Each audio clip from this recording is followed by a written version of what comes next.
Having reviewed students' work, I'm now going to schedule an online class.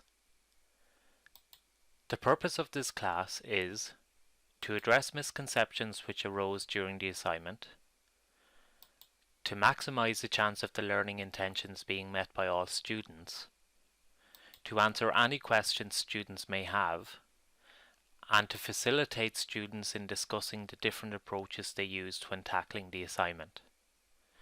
The discussion around the assignment is important as it exposes students to different ways of thinking, challenges their own thinking, makes connections, and consolidates their learning. There are many technologies out there which will allow you to have an interactive online class.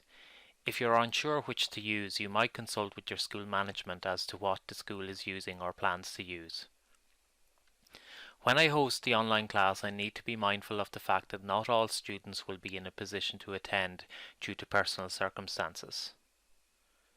So I will record the class and make it available to all students. That way, while they cannot participate in the discussion, at least they can listen to the ideas discussed at a time suitable for them.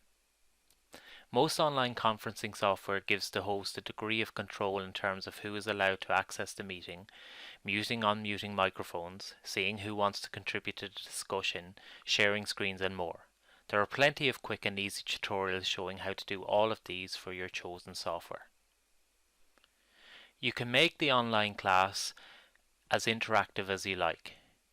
Using the responses from the Learning Intentions/Success Criteria form, you could simply deliver a lecture focusing on the misconceptions and difficulties which arose, and to explain the main mathematical concepts of the lesson.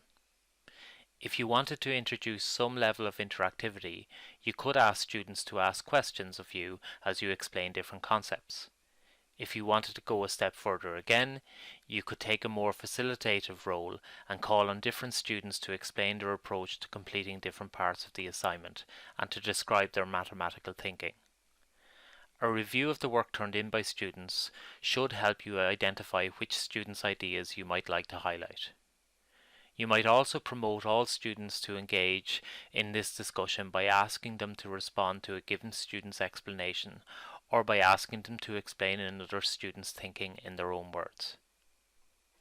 When you're new to hosting online classes, it's important to use an approach you're comfortable with. As you get used to doing this, you can look to expand the level of interactivity with your students.